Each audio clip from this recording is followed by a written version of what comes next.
Things were tough. After losing my job as a retail manager, it felt like every door in the industry slammed shut right in front of me. Months of job hunting led nowhere. It was Lisa, one of my oldest friends, who finally threw me a lifeline, albeit not the kind I expected.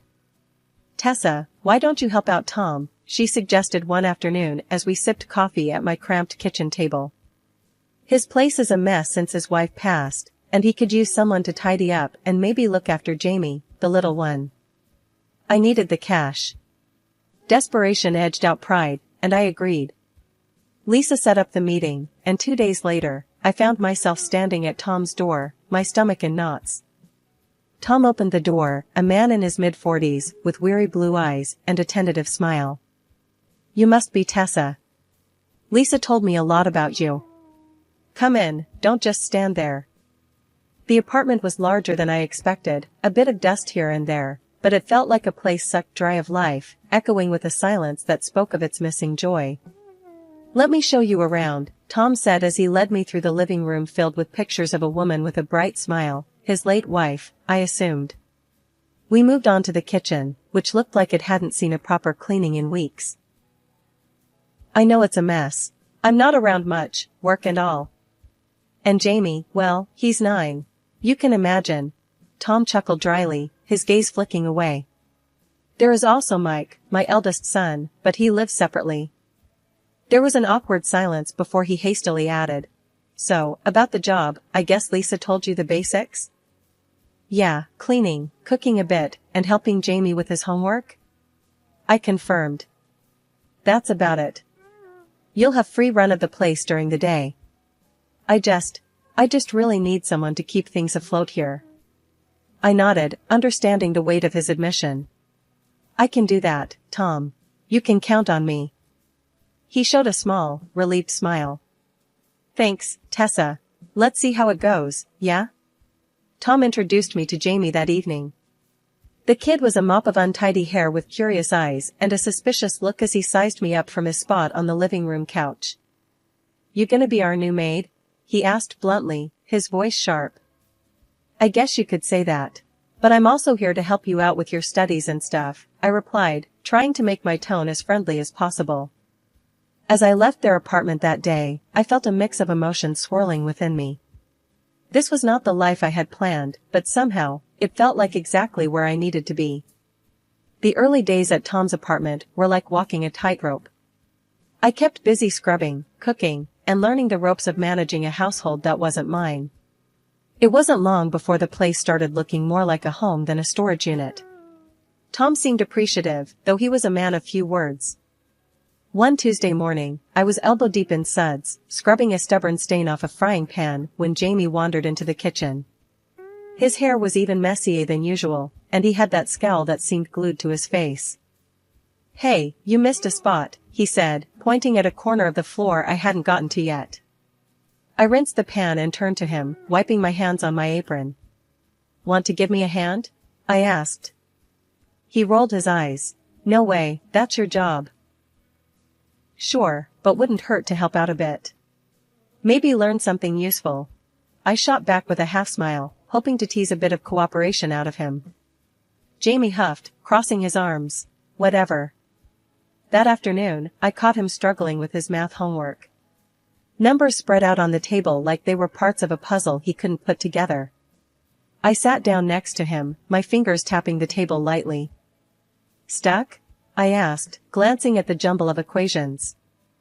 "It's dumb. I don't get why I gotta learn this crap," he muttered, shoving the workbook away. "Let me show you something," I said, pulling the book back between us.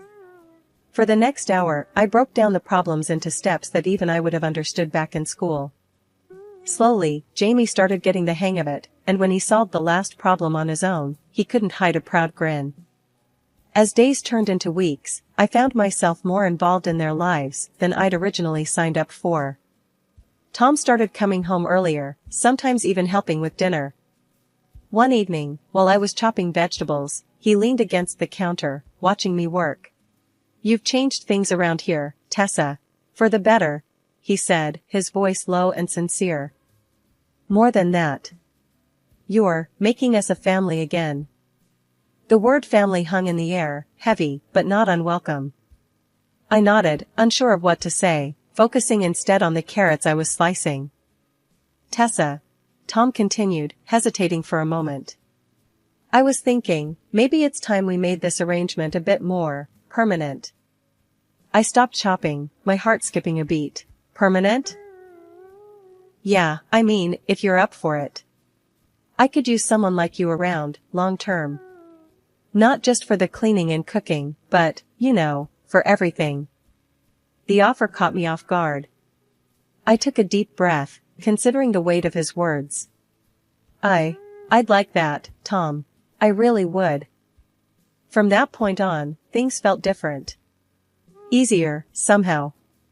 Jamie started calling me by my first name instead of the maid, and Tom treated me more like a partner than an employee. We settled into a comfortable routine, the three of us, like pieces of a puzzle that had finally found their right place. Tom proposed one chilly evening, Jamie asleep, and his voice was steady, but his hands shook just a bit. Tessa, I don't have much to offer but myself and this family. Will you marry me? He had asked, his eyes hopeful yet scared of rejection. I didn't need a second to think about it. Yes, Tom. Yes, I will. But not everyone was thrilled.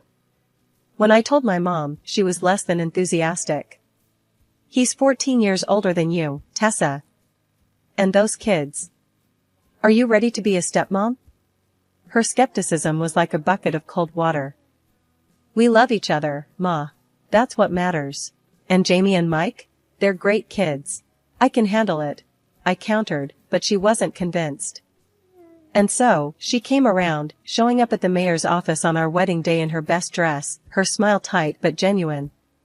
The ceremony was brief, the mayor reciting the vows with all the enthusiasm of someone who'd done this too many times. But when Tom slipped the ring on my finger, it felt like the world just paused for us. Starting our married life, I transitioned from the hired help to the lady of the house. It felt different waking up and not having to prove my worth through scrubbed floors and spotless counters. I was more than the cleaner now. I was a wife, a stepmom, part of a family. Life felt fuller, richer. But being a stepmom came with its own rulebook, one that nobody handed you, you just had to fumble through it. Jamie, who I'd thought of as my little buddy, suddenly seemed to realize I was in his mom's spot. Why do you always have to tell me what to do? He'd challenge, his little face scrunched up in annoyance. Because I care about you, Jamie. It's part of my job now. I'd explain, trying to keep my tone light, but firm. And then there were the everyday adjustments, the dance of a new marriage. Tom had his ways I hadn't noticed when I was just the housekeeper. Like how he insisted on having dinner at exactly 6, or how the furniture shouldn't be moved even an inch from where Laura had placed it. Tessa, why did you move the couch? He'd ask, his voice more of confusion than anger. Just trying something new, mixing it up a bit, I'd reply, pushing the couch back reluctantly under his watchful eyes. Let's keep it the original way. It's how Laura liked it, he'd say, and that was that. Laura's ghost hovered in the corners, her touch lingering in the arrangement of cushions and photo frames. A few months later, Tom asked me to come to work for the sake of an additional source of income. It was okay, but I was upset by the demanding tone of his voice. I got a job at a store nearby to keep up with cooking and cleaning the house. Family life has not turned out to be as easy as I once imagined it would be. A year into our marriage, I started feeling like a guest in what was supposed to be my home. Tom seemed to have rules that never came up when we were dating, like an invisible playbook I wasn't privy to. It all came to a head one afternoon when I decided to switch out the old rug in the bathroom. It was a simple change, nothing drastic, just a new rug to brighten up the space. But when Tom came home and saw it, you'd think I'd redecorated the whole apartment. What's this? He stood in the bathroom doorway, his brow furrowed as he pointed at the rug. A new rug. The old one was getting moldy, I said, trying to keep my voice light, hoping to head off any drama. Why didn't you ask me? You know how I feel about changing things around here. His tone was sharp, cutting through the air like a knife. I didn't think a rug would be a big deal, Tom. I felt my defenses rising. Well, it is. I want things left the way they were. He was practically glaring at me now, and the intensity caught me off guard. That night at dinner, things went from bad to worse. Tom's younger son, Jamie, had been struggling at school, and somehow that was my fault too. Jamie's grades are slipping. What's going on with his homework? Tom asked, his eyes fixed on me across the table. I've been busy, Tom. I started that job at the store, remember? You wanted me to help out with money. I replied, my voice tight with frustration.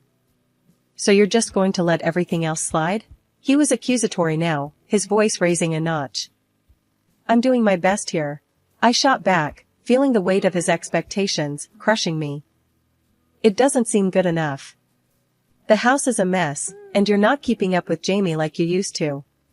Laura would have handled it better. The mention of his late wife was a low blow, and it hit its mark. I was silent, the hurt too deep to respond. The rest of the meal passed in tense silence. The troubles didn't stop at Tom. Jamie, seeing how his father treated me, started pushing boundaries too. One evening, I caught him up late on his computer, way past his bedtime. Jamie, it's late. You need to turn off the computer and go to bed, I said as calmly as I could. You're not my mom. You can't tell me what to do. His voice was loud, challenging. I'm not trying to be your mom, Jamie. But you have school tomorrow, and you need your rest. He scoffed, turning back to his screen. Whatever, Dad, he yelled, calling for backup. Tom came in, his face set in a hard line. Let him be, Tessa. He's fine. But he needs to sleep. It's not good for him to stay up so late. He's my son, I think I know what's best for him. Tom's tone was final, leaving no room for argument. Feeling undermined and disrespected, I retreated, the gap between us growing wider by the day. I started to feel like nothing more than a housekeeper, a nanny, someone who was there to cook and clean and then step out of the way. The day I got a bonus at work should have been a joyous occasion. With the extra money, I did something I hadn't done in a long while, I bought myself a new dress. It was nothing extravagant, just a simple, pretty thing that made me feel good when I tried it on. I was wearing the dress when I got home, a small smile playing on my lips as I imagined Tom's surprise.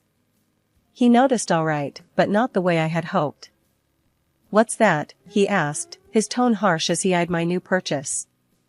It's just a dress, Tom. I bought it with my bonus, I said, twirling a little to show it off, trying to lighten the mood. A bonus, huh? And you thought the best thing to spend it on was a dress? His voice rose with each word. I stopped twirling, feeling the happiness drain out of me. I thought it was okay to treat myself. Treat yourself? Tom scoffed. That money could have gone to something we actually needed. Like bills. Or saving up for something important. Before I could respond, Jamie chimed in from the doorway, his voice bitter. Yeah, or maybe a new console that I've been asking for. I looked from Jamie to Tom, my heart sinking. It was my bonus. I just wanted something nice. The room filled with a heavy silence, Tom's eyes cold and unyielding, Jamie's stare accusing.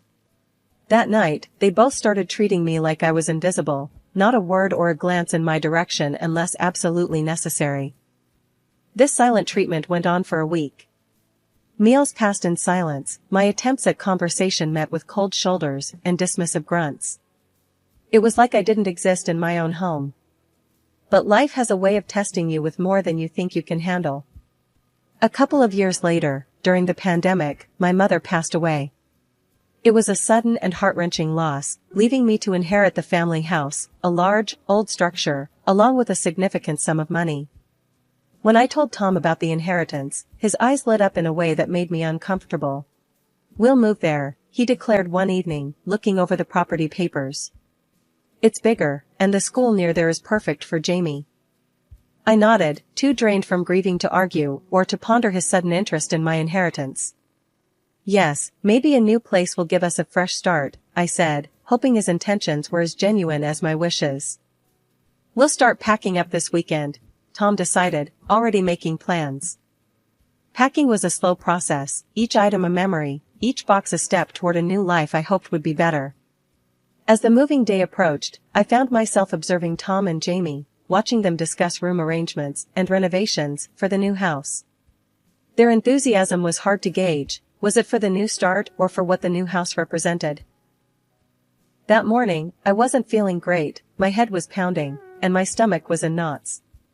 The store manager noticed my pale face and sent me home early, something I was grateful for. I let myself in with my key, expecting the usual silence, but instead, I was met with low, conspiratorial voices drifting from Tom's makeshift office. Instinctively, I pressed myself against the wall by the door, my breath catching in my throat as I listened. "Yeah, Dad, thanks for setting that up. Leaving the apartment to me is a big help," said Mike, Tom's eldest son, his voice a mix of gratitude and scheming. "No problem, Mike. Once we move into Tessa's place, I'll have more than enough. We'll live there a bit, I'll spend her money, and then I'll find a good reason to divorce her. We'll split the assets, easy." Tom's voice was cold, calculated. I felt a chill run down my spine. The pain of the betrayal was sharp, like a knife twisting in my gut. Mike laughed, a harsh sound that filled the room. "Man, your new girlfriend is way hotter than Tessa. Can't wait for you to ditch that stupid chicken." I stood frozen, not wanting to alert them to my presence. After a few moments, I quietly backed away from the door, my mind racing. The initial shock was giving way to a burning, seething anger. I had to act, but I needed to be smart. I left the apartment as silently as I had entered and headed straight to the lawyer's office. The lawyer, Mr. Reynolds, was a sharp-eyed man who listened intently as I laid everything out. "This is more common than you'd think," he said, his voice even. "But you've got a good head on your shoulders, and we'll make sure you come out of this on top." I nodded, feeling a semblance of control returning. "What are the next steps?" I asked. "We file for divorce on grounds of infidelity and deception. Gather any evidence you can. Recordings, documents, anything that shows his intent," Mr. Reynolds advised. "Thank you. I'll get everything ready," I said, standing up. The weight of the legal folder in my hand felt like a shield, something to protect me from the storm ahead. As I walked home, my mind was a whirl of plans and possibilities. When I returned home, Tom was in the kitchen, making dinner as if nothing had happened. Mike had left, and the normalcy of the scene was almost surreal. "Hey, you're back early. Feeling any better?"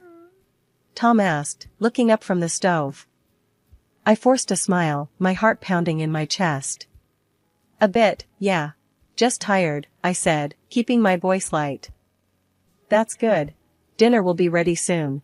Why don't you go lie down for a bit?" he suggested, turning back to his cooking. "Sure, I might just do that," I said, my voice sweet as syrup, but inside, I was steeling myself for the battle ahead. I went to our room, closed the door softly, and sat on the edge of the bed.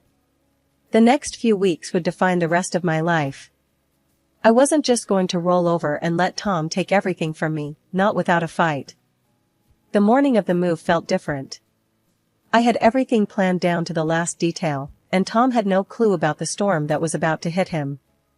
I'd packed my personal belongings quietly over the past few weeks and had them moved to a new place in another city, a fresh start, a new me. This morning, I left the house as usual, a simple handbag in tow, telling Tom I was off to work early. "See you at the new house later," he called out nonchalantly, completely unaware of the bomb about to drop. I nodded, keeping my expression neutral. "Sure, see you there," I lied smoothly, closing the door behind me with a soft click that marked the end of my old life. Meanwhile, Tom and Jamie were supposed to meet the movers at my inherited house and relocate our family there. What Tom didn't know was that there was no family to relocate anymore, and that house wasn't ours to call home any longer. I waited patiently in my new apartment, my heart racing as I pictured the scene unfolding at the old house. At exactly 10 a.m., my phone buzzed, a message from my neighbor who was keeping an eye out. "He's there, looks confused," it read. Tom must have been standing at the door, expecting to walk into his new life. Instead, he was greeted by strangers, the new owners of the house I had sold right from under him. I imagined his face, the confusion morphing into realization and then anger as he processed the betrayal. According to my neighbor, Tom knocked on the door, and a confused couple opened it, introducing themselves.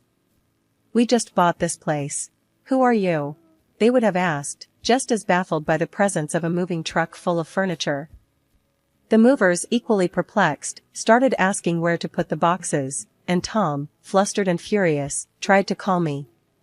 My phone lit up with his number, but I ignored it, sticking to the plan. When no answers came, he had no choice but to return to his apartment, where another surprise awaited him. Mike, his eldest son, had moved in his own furniture, and his fiancée was already unpacking. The apartment was no longer Tom's sanctuary but a crowded mess of broken plans and shattered expectations. "Get out! This is still my place!" Tom must have roared, the vein in his neck throbbing with rage. "Dad, we gave up the lease on our apartment. We've got nowhere to go," Mike shot back, defiant and desperate. Finally, I picked up the phone after his third, more frantic call. Tom's voice was livid, tinged with a betrayal he thought only he was capable of. "Tessa, what the hell do you think you're doing? Why are you ruining everything?" I took a deep breath, my voice calm and resolute. "I know about everything, Tom. The plans you made with Mike, the girlfriend, your charming little comments. I've sold the house and protected my assets. You won't use me anymore. You can't do this to me. We're married." His voice was a mix of anger and disbelief. "The divorce papers are in your mailbox," I replied firmly. "Consider this me looking out for myself. You'll also find that I will be asking for alimony." I didn't pick up his calls after that. My old phone, the one he knew the number to, would soon be turned off for good. I sat back, a weight lifting off my shoulders. I was free, truly free for the first time in what felt like forever. The courtroom was charged with tension. My ex-husband Tom sat across from me, his face a mask of fury and desperation. He was gunning for half of everything I owned, but I was armed with the truth, and a stellar lawyer. My lawyer, Mr. Reynolds, was a no-nonsense type who had every piece of evidence neatly organized and ready to dismantle Tom's claims. "Your Honor, we have substantial proof of Mr. Wright's infidelity, and we intend to show that his demands for property share are not only baseless but also immoral," he stated confidently as the proceedings began.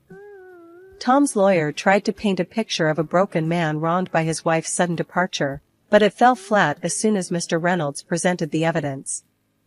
Receipts from lavish dinners, hotel bookings for two, and love letters to another woman, every item displayed on the projector screen was another nail in the coffin of Tom's credibility. When it was time for testimonies, a couple of acquaintances from our old neighborhood took the stand. They didn't mince words. "I saw him at the lake with her. They were all over each other like teenagers," one testified, her tone disgusted.